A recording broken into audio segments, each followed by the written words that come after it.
এই বিল্ডিংটার ভিতরে আমার এক মামা বেশ কিছুদিন কাজ করছে। সে এখন বর্তমানে বাংলাদেশে চলে গেছে। এই বিল্ডিংটার ভিতরে যখন বিল্ডিংটা কমপ্লিট হয় নাই তখন সে এই জায়গায় কাম করছিল।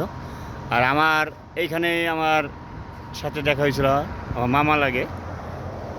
এই বিল্ডিংটার ভিতরে মামা 7 না 8 কাজ করতো। তা আমি ওইখানে খাড়ায়া আমি মামাকে দেখছিলাম যে আমার সাথে উপরে থেকে ইশারা দিয়ে আমার সাথে কথা বলছিল। এখানে আসলে মনে হয় সেই কথা এখনও। আমিও অনেক দিন পরে এখানে আসা হয়েছে। তা আমি এইখানে আসছি আমার ম্যাডামকে নিয়ে। তারা লঞ্চ দিয়ে ঘোরাঘুরি করতেছে।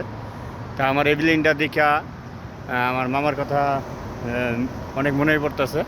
তো আশা করি এই ভিডিওটা আমার মামা ইনশাল্লাহ দেখবে, দেখে সেও চিনবে যে বিল্ডিংটার কথা।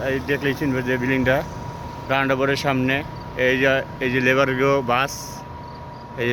বাস, এইখানে থাকতো। সেই সারাদিন কাজ করতো, 5টা 4টার দিকে কাম শেষ হলে দেখা যেত চলে যেত গা।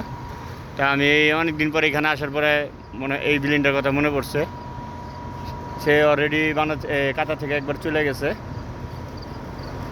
চেষ্টা করছিল অনেক কষ্ট করে চেষ্টা করছিল কিছু করার জন্য, যাক তার নসিবে ছিল না, সে চলে গেছে। যে এর চেয়ে ভালো হইতে পারে। তা আমার এই কথাটা বলার কারণ হলো এই জায়গায় যখন আসছি তখনই মনে পড়ছে বিল্ডিংটার কথা, যে এখানে আমার মামার সাথে আমি এখানে নিচের থেকে খাড়ায় আমি তার সাথে দেখা করছিলাম। তা আমি আমার ডিউটিতে ছিলাম দেখে আমি তাদের সাথে পুরোপুরি দেখা করতে পারিনি। এইখানে আসছিলাম একবার, বিল্ডিংটা দেখে আমার মনে পড়লো।